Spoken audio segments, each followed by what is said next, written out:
Tyler Hardy. I graduated in the class of 2014. I work at Memorial Sloan Kettering Cancer Center, and I'm a radiologist assistant.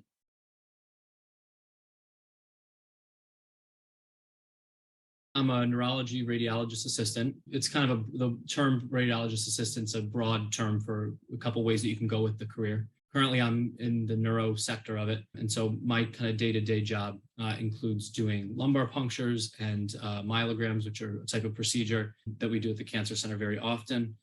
We also do a lot of assisting with bigger procedures. So with spine biopsies, with other kind of procedures related to the spine. And we also do a lot of image review and protocoling.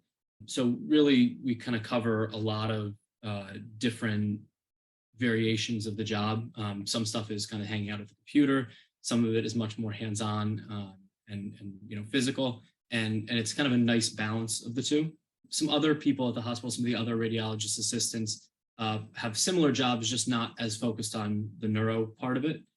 We have other people that do more procedural stuff, more placing ports and central lines.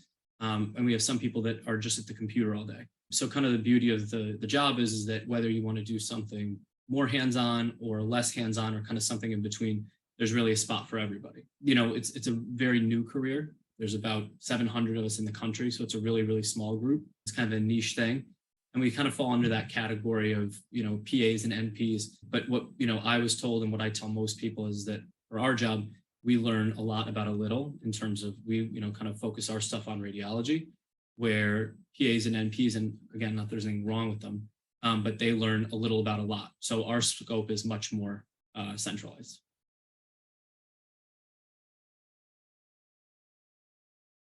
Because of the job, it's a very interesting, kind of path because it's not a very taken path, really. So I got my bachelor's at St. Joe's in biology. In terms of getting into school kind of in the future, you would need to make sure that you have your X-ray degree and the bachelor's degree. And for the X-ray degree, a lot of things that I did at St. Joe's in terms of the classwork and the didactic work actually fit really well into what prepared me for X-ray school. X-ray school actually ended up coming very, very easy to me. I think because of my education at St. Joe's and, the courses that I took. And so once you have the X-ray degree and your bachelor's, you can move on to your master's degree. There's a handful of colleges that have this program all over the country. I did mine at Quinnipiac University up in Connecticut. And most of the programs are actually more of an online format, whereas now, Quinnipiac, I think, is the only program that still does fully in-person, full-time program. So really, you need to have the bachelor's, you need to have the X-ray degree, which for me was an associate's, and then the master's degree.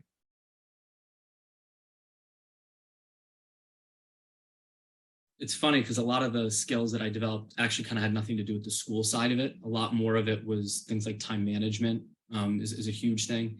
I think probably anybody in healthcare will tell you that time management is really, really important, whether it's being a nurse, a doctor, a mid-level practitioner like myself. But time management is key, and obviously balancing classes and social life and, family and all those kind of things, that's something I definitely learned at St. Joe's. Another big one, which kind of goes hand in hand, is organization. I think probably those are two things that come from going through a bachelor's program anywhere.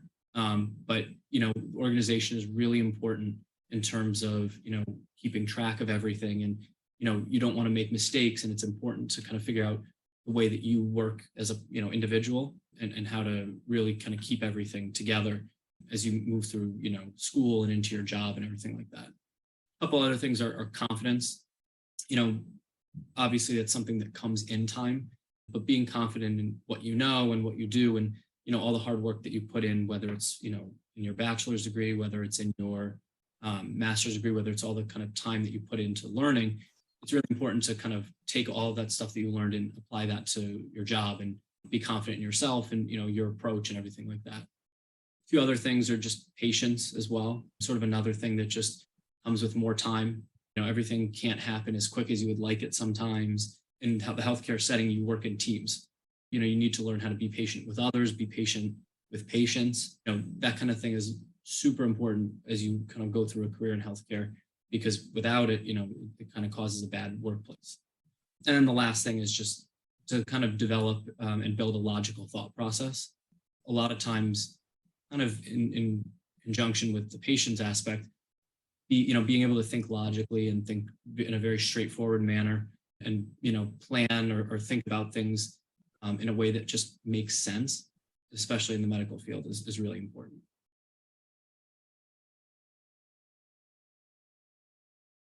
To try to volunteer. There's no better experience like having some level of hands-on experience or, in-person experience. So when I was at St. Joe's, I volunteered down the street at Inglis House, which is the wheelchair facility close to like where Target is. And so it was, really a great thing for me to just see whether or not I liked something like patient care, like dealing with people on a day-to-day basis who needed help. And even though I didn't go down the route of physical therapy in the end, it was just a good kind of precursor to figure out if it was something that I was interested in.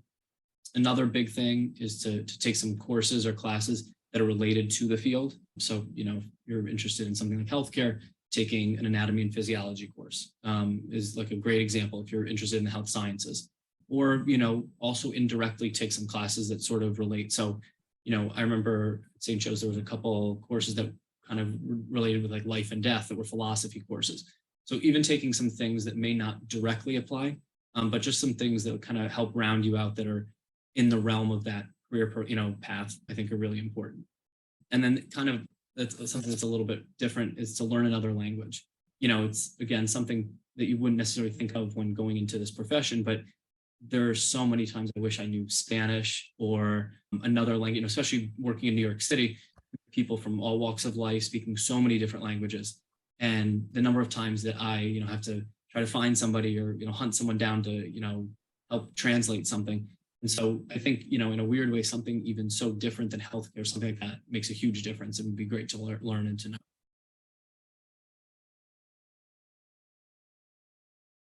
Some networking tips. I think when you meet with people or meet anybody within a field that you're interested in, try not to lose those contacts.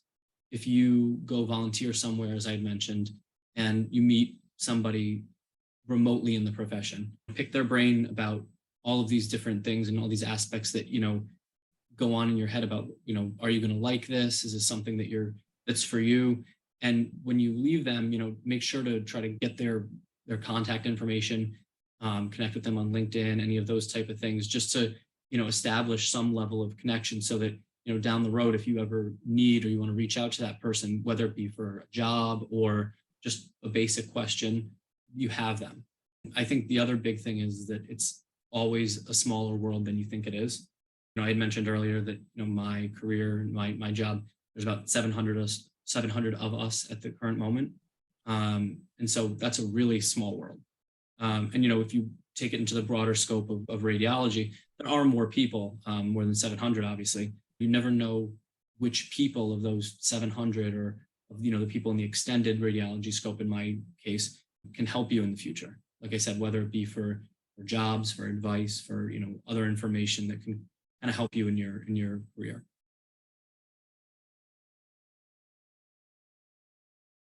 Age. I went to St. Joe's, graduated when I was 22. I had a year off doing a couple of prerequisites for both the X-ray program and the RA program. And then it was another 2 years of X-ray school and another 2 years of RA school. So when I came out, I was 27 or so when I was completely done. But, that's still fairly young. When most doctors come out, they're over the age of 30 when they're finished with their residency and fellowships. You obviously have people that have been in the career profession for a while at all different levels. Being the younger person, especially like in my clinical rotations, it was a little bit difficult to try to figure out a place for being the youngest person in the room. And so, you kind of have to bring that confidence that I had mentioned earlier, where, you have to step into the room and feel good about, you're here to learn. And then once you have the job, you're here to, do the job. You're there to work alongside the doctors and, you're there to kind of help out and do your part. And, another big one specifically in radiology is gender. And, I'm a guy, but radiology is actually a very male dominated profession and, group within medical field. And I looked it up and it was 73% of radiology is men. So almost 3/4 is actually made up of males. It's really interesting because a couple of my classmates in the RA program, 3 of the 5 of us were women. So that number has slowly been trending down over the past couple of years. So it's nice to see that there's a little bit more of an even split. It's something that I'm glad to see more people of different backgrounds and of different, genders kind of getting a little bit more involved.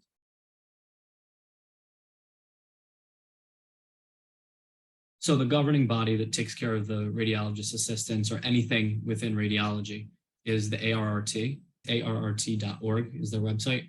They kind of have all the information, whether you want to go down the road of being an X-ray tech, dealing with MRI or CAT scan or ultrasound, or even radiologist assistant like myself. But I still think the best, person to kind of reach out to is a person. There's a lot of books, obviously, and there's a lot of stuff that you can learn. But when it comes to learning about kind of a smaller group, reaching out to somebody that has firsthand knowledge, trying to find somebody that you can pick their brain and just get some information from.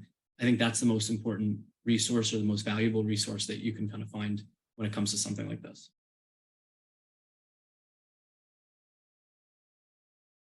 I would say be open-minded. I didn't know when I went to St. Joe's that I was going to go down the career path that I did, but I'm happy that I did do it. Listened and looked for opportunities, wherever.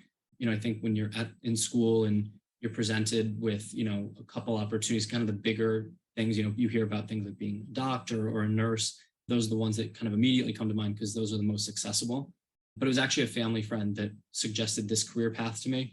She was a, floor nurse at a hospital, close to my home in Connecticut. And she was the one that said that she had someone that came and rotated through and she met them and she kind of asked them about their career and she shared it with myself and my parents. And so after looking into it and going and interviewing up at Quinnipiac, it just seemed like a really good fit. It seemed like a new, exciting career. It seemed something to kind of get in on the ground floor. And I liked what it offered me. And so I think until you explore all of these options and you kind of keep your eyes and ears open, I think, you don't want to put yourself in one box.